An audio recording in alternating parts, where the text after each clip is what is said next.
Olá, eu sou o Carlos e aqui eu respondo suas perguntas sobre a Bíblia. Seja bem-vindo!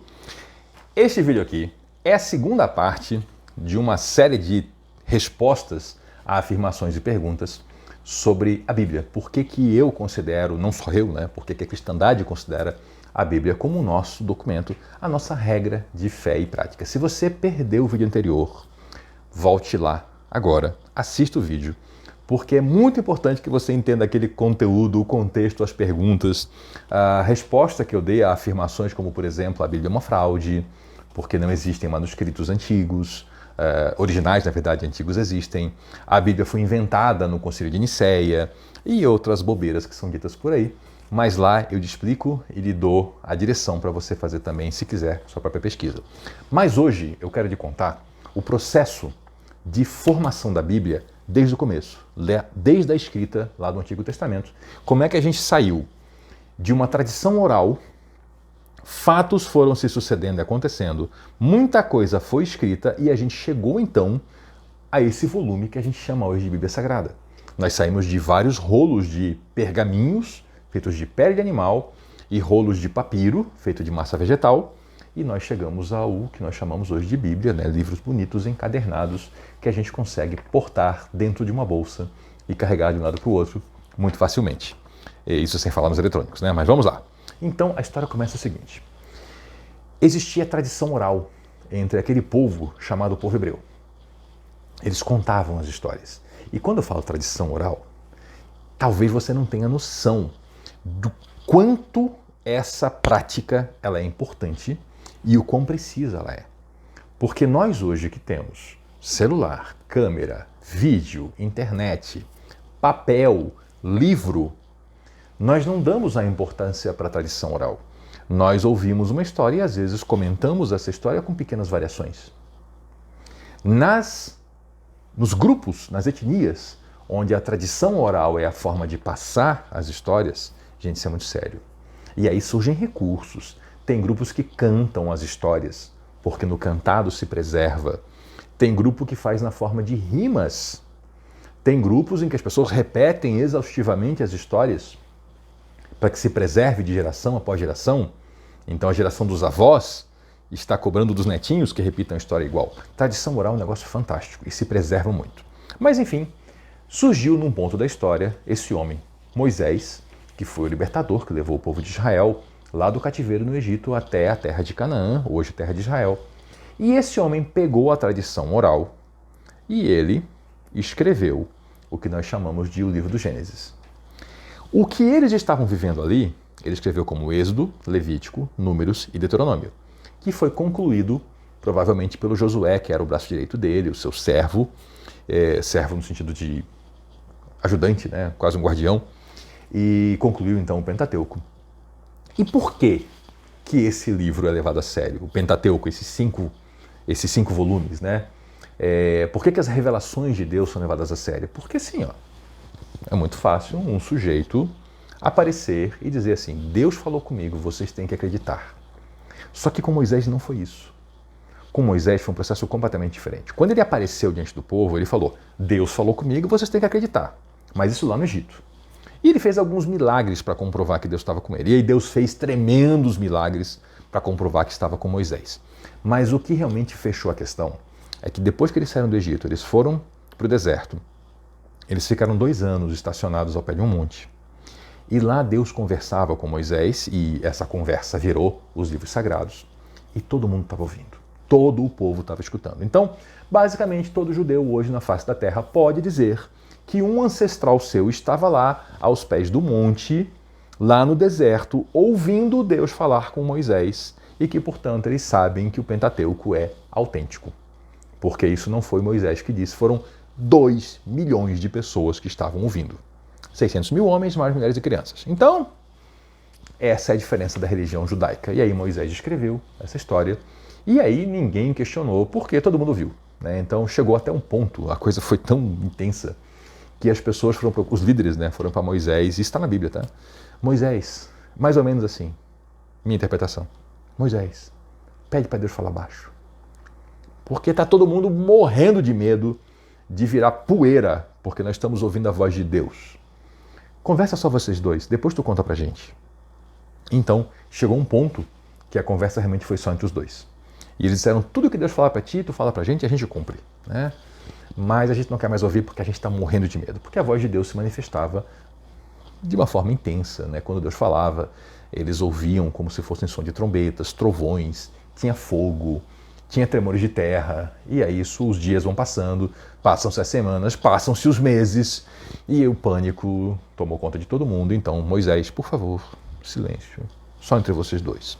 Mas, por isso que a religião judaica, ela é diferenciada, por isso que ela é única, porque Deus se revelou não unicamente a um homem, mas a toda uma nação. E aí fica difícil não acreditar, né? Você está ouvindo diretamente, é claro que segue por aí. Só que depois de Moisés, a história segue. Josué, por exemplo, né? Josué também escreveu sua história. Depois teve um período de vários governantes chamados juízes, né? Porque eles, de fato, eles não governavam, eles julgavam. E aí um monte de gente foi escrevendo. Um monte de gente foi escrevendo e apareceu uma profusão enorme de escritos da era entre Moisés e a vida de Jesus Cristo. E o que aconteceu é que as comunidades judaicas foram se formando, as pessoas foram olhando para esse material e percebendo que alguns escritos, alguns eram realmente muito doidos. Alguns falavam coisas sem pé nem cabeça. Então o pessoal achava, literatura. Normal, a gente não tem livro de ficção hoje, né? Algo não semelhante, mas vamos fazer uma analogia. Algumas coisas contavam a história do povo de Israel, muito interessante, mas em alguns pontos contrariavam a lei que estava lá no Pentateuco. Então a pessoa dizia, isso aqui não é sagrado, porque se fosse sagrado, não contrariava a lei. Outros, eles contavam os fatos e estavam de acordo com a lei. A pessoa dizia, isso aqui é santo, isso aqui é muito importante. E assim foi surgindo um consenso do que era sagrado e o que não era. Quando se chegou na época de Jesus Cristo, tinha mais ou menos uma lista. Por que eu falo mais ou menos? Porque algumas comunidades pegaram livros que eram menores e os livros eram escritos em pergaminho, eram rolos. E eles copiaram vários livros num rolo só. Então, quando você contava os rolos, tinha menos rolos do que na outra comunidade. Mas quando você comparava o conteúdo, era o mesmo. Porque uma comunidade pegava vários livros escritos num rolo e a outra botava um rolo para cada um, né? Não era assim essa encadernação que a gente tem hoje, né? Não era isso aqui de jeito nenhum. Eram rolos, rolos e rolos de pergaminho, pele de animal, um volume enorme, um peso enorme. Então não era tão fácil e aí surgiam então pequenas variações no número de livros. E aconteceu o seguinte, depois da destruição de Jerusalém, acabou o templo, né? Acabou a cidade santa para eles, um grupo de rabinos se reuniu num lugar chamado Jâmnia. Eles tinham alguns temas para debater. E no século XIX, olha só, hein? O grupo de rabinos foi lá pelo ano 90. No século XIX, um cidadão escreveu um livro em que ele afirmou que essa reunião de Jâmnia ele chamou de concílio, o termo está errado, mas deixa para lá. Concílio é uma reunião da Igreja Católica, é outra coisa, e tenta juntar todo mundo, do mundo todo. Essa foi uma reunião só de rabinos de uma região, não tentou juntar rabinos do mundo todo, não se propôs a estabelecer normas para os outros, era um debate. Esse autor do século XIX disse que em Jâmnia eles determinaram quais eram os livros do Antigo Testamento. Isso nunca aconteceu. Isso é absolutamente sem qualquer referência, qualquer prova. E o que chama a atenção é que se você consultar alguma enciclopédia online, dessas que todo mundo pode ir lá e mexer, está escrito isso, que Jâmnia fechou o cânon do Antigo Testamento. Completamente errado. Jâmnia teve diversos debates e eles debateram alguns livros do Antigo Testamento, mas para tirar da Bíblia. Eles estavam pensando em tirar para eles, né, para os seus grupos. Ezequiel, Esther, Provérbios, o Cântico dos Cânticos e Eclesiastes. Tinha uma dúvida se eram livros santos. Debateram e concluíram que eram. Eu não vou entrar nesse vídeo agora. Se vocês quiserem saber, perguntem aí. Talvez eu monte um vídeo falando sobre esses 5 livros e as dúvidas sobre a sacralidade deles. Mas, enfim, eles concluíram que era. Mas não debateram sobre os outros, não fizeram lista, né? Então não acredite nisso. O Concílio de Jâmnia, ele não fechou o Antigo Testamento judaico, ele não estabeleceu nenhuma autoridade em termos disso, E o Antigo Testamento, ou a Bíblia dos Judeus, já estava estabelecido por um consenso das comunidades, por um processo lógico de argumentação, de estudo. O pessoal foi chegando a essa conclusão daquela lista do que nós chamamos hoje de o Antigo Testamento. Tá? E o Novo Testamento? Também, processo semelhante. Escrita, muitos livros, o pessoal vai, olha, lê, debate, vê que tem abobrinha, que tem baboseira, tem erro, despreza esses livros, vê que tem livros bons, muito interessantes, mas que contrariam o ensino do Antigo Testamento em alguns pontos. Então, olha, é legal, mas não é, isso aqui não é divino. E outros que são perfeitos. E aí fechou o chamado cânon do Novo Testamento. Eu já falei, mas quando chegou em Nicéia não teve nada a ver com fechar cânon. Eles foram debater se Jesus era Deus ou não. Na verdade, eles sabiam que era, mas tinha um grupinho dizendo que não era, e aí teve um debate. Eles votaram e decidiram que esse grupo estava falando besteira mesmo, e fechou a questão, sabe? Foi isso. Então, e aí vem a questão, tá, mas esse pessoal lá naquela época, eles tinham os originais da Bíblia? Antigamente tinha, sim. Cadê esses originais? Literalmente, apodreceram. Gente, era feito de couro de animal, o Antigo Testamento, e o Novo era feito de massa vegetal. Esse material apodrece. Mas a gente tem cópias das cópias e espalhadas pelo mundo todo, pelo mundo antigo, na verdade, né? E numa quantidade de referências em outros livros que não deixa dúvida. Por exemplo, aqui, ó, Flávio Josefo, né, o judeu que viveu lá na época de Jesus Cristo, virou cidadão romano mais tarde. A história dele é fantástica. Mas enfim, ele escreveu aqui a história dos Hebreus.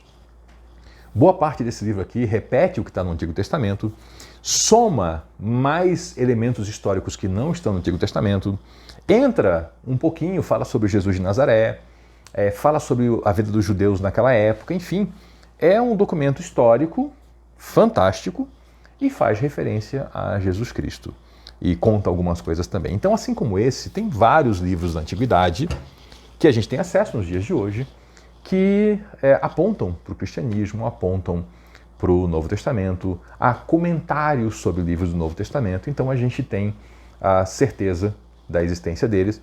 Eu já comentei no vídeo anterior, na primeira parte desse tema aqui, que nós podemos, em termos de literatura, arqueologia, crítica literária, nós podemos ter mais confiança no Novo Testamento do que nós temos, por exemplo, na história de Roma Antiga.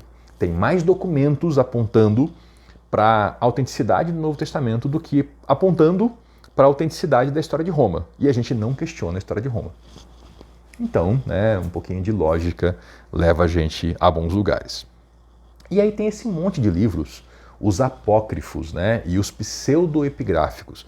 Pseudoepigráficos é aquela falsificação de nome. O cara escreve uma história, ele não é ninguém, o livro dele não vai colar, ninguém vai acreditar, e ele diz que o livro foi escrito por alguém do passado, muito importante, e que ele achou esse livro numa biblioteca, num vaso, em qualquer coisa, E só que tem erros assim. Imagina você que eu apareço com um livro agora e digo assim, olha, achei um manuscrito perdido de Machado de Assis. E você vai ler, e lá no primeiro capítulo eu falo sobre televisão. Aí você olha assim, tá brincando comigo, Tempo de Machado de Assis não tinha televisão. É assim que o pessoal pega.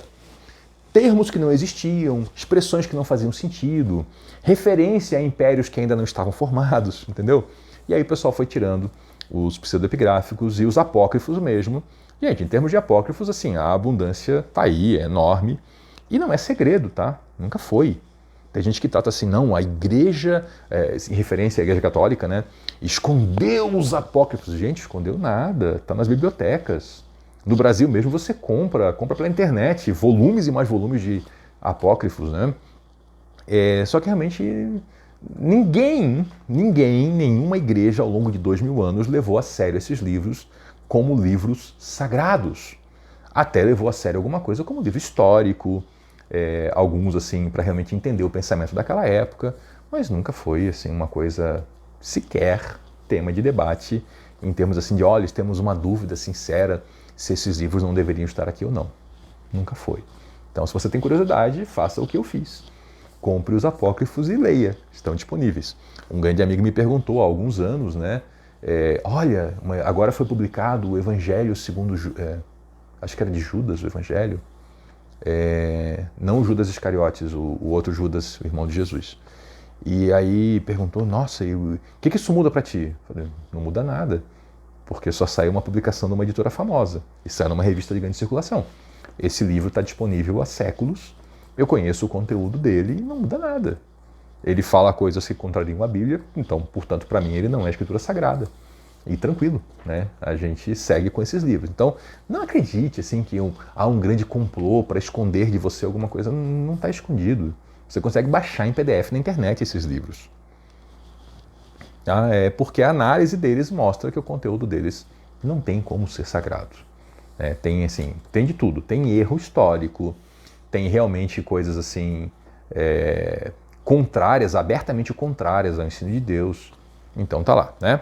E aí tem a questão dos deuterocanônicos, que são aqueles livros que estão nas Bíblias católicas e não estão no Antigo Testamento, só a questão é só o Antigo Testamento, tá? São 7 livros que tem a mais na Bíblia Católica Romana e que não tem no Antigo Testamento hebraico e não tem nas Bíblias protestantes. O que são? São livros históricos que na Reforma Protestante Martinho Lutero chegou a traduzir, eles foram mantidos como anexos nas Bíblias protestantes, se eu não me engano, do século XV ao século XVII, e depois, quando publicaram a Bíblia de Genebra, que é uma importantíssima Bíblia protestante, eles foram então tirados dos anexos e considerados que não eram escritura sagrada, porque os judeus não adotavam eles no Antigo Testamento.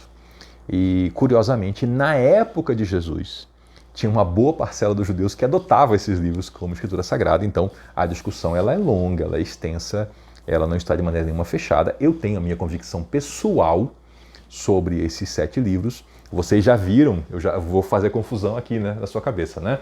Eu já apresentei no vídeo anterior, eu tenho aqui minha Bíblia Católica Apostólica Romana com imprimatur, que é a autorização oficial da igreja para imprimir, a Bíblia de Jerusalém, com seus 73 livros, e eu uso ela aqui nos meus estudos que eu apresento para vocês.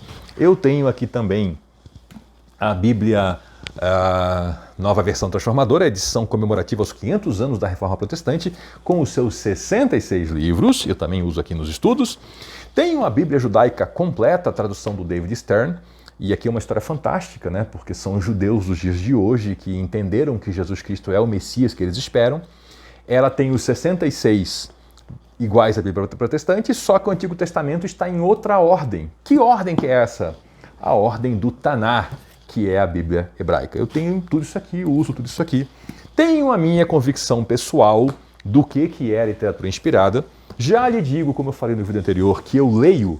Estou parecendo aqui um doido, né? Me mexendo aqui com um monte de Bíblia. Mas enfim, eu leio todos esses livros, estudo e estou cheio de vontade para ler a Bíblia ortodoxa grega, porque eu quero ler 3º e 4º Macabeus. E agora, se você é católico, você deve ter coçado a cabeça e falar assim, existe 3º e 4º Macabeus? Existe.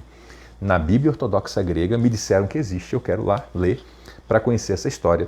Quem eram os Macabeus? Os Macabeus eram uma família, depois foi conhecido como um grupo, que fizeram uma importantíssima revolta em Israel para expulsar invasores e que deu origem, inclusive, à festa da dedicação, que aparece no Novo Testamento. Jesus Cristo caminhava pelo templo na época da festa da dedicação.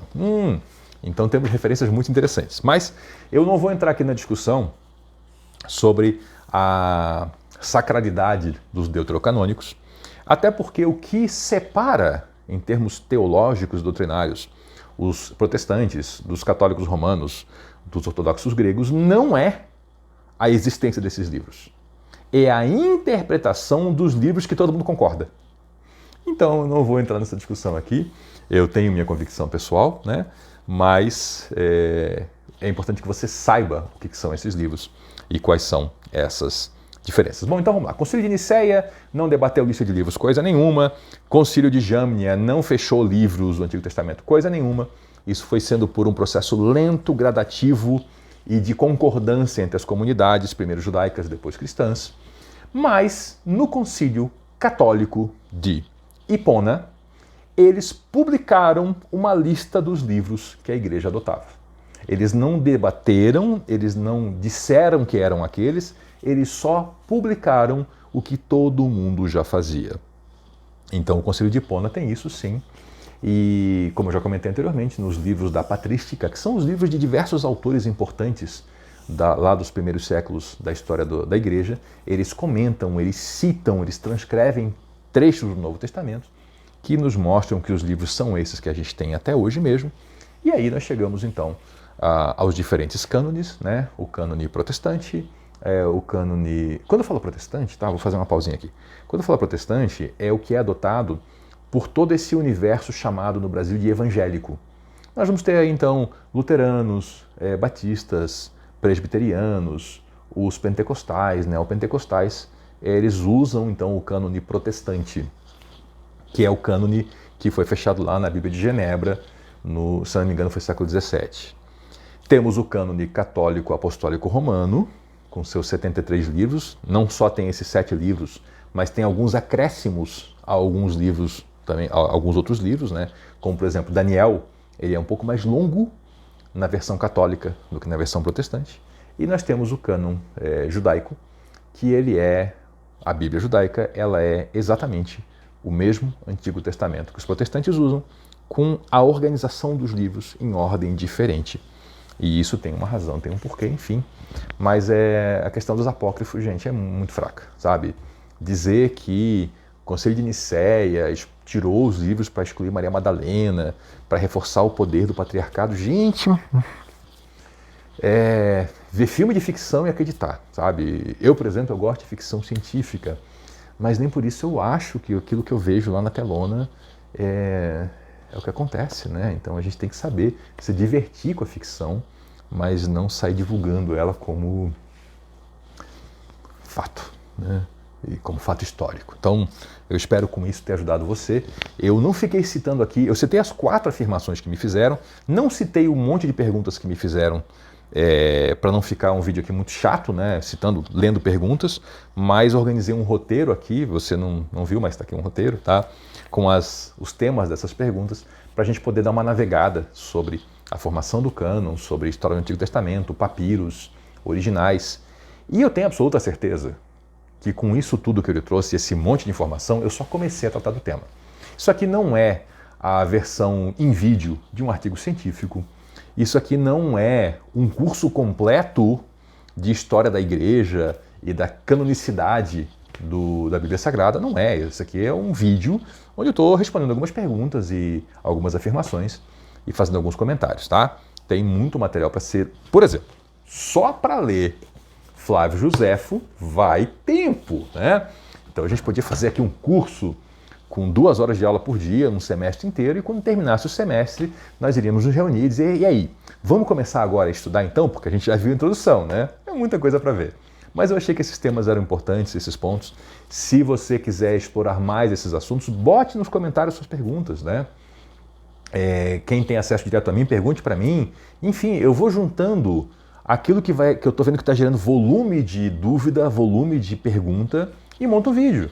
Então, se for relevante, eu posso voltar em algum tema desses. Eu posso falar, por exemplo, dos deuterocanônicos, fazer um vídeo só sobre eles, contar a fantástica história de Macabeus. Se você usa a Bíblia protestante, deixe-me incentivá-lo. Leia a história de Macabeus. É muito importante para entender o contexto de Israel na época de Jesus Cristo. Então, leia. Mesmo que você não creia como livro sagrado, mas leia. É importantíssimo, certo? Então, a gente pode fazer isso aí. As suas perguntas é que vão direcionar para onde é que eu vou fazer os vídeos e montar as coisas, enfim, né? Obrigado por estar aqui, por acompanhar nosso canal. Vocês já sabem, aquela coisinha de joinha, se inscrever, sininho, né? Conheça os outros vídeos, tem Evangelho de Mateus, Evangelho de João. Se você está vendo esse vídeo daqui a muito tempo, vai ter Evangelho de Marcos, Lucas também, dê uma olhada aí. Tem bastante material, a ideia aqui é estudar a Bíblia juntos. E mande suas perguntas. Mande suas perguntas, é que é com isso que eu monto meus roteiros para fazer aqui essa série Pergunte ao Carlos. Muito obrigado por nos acompanhar até aqui. Eu sou o Carlos e aqui eu tento responder as suas perguntas sobre a Bíblia. Até a próxima!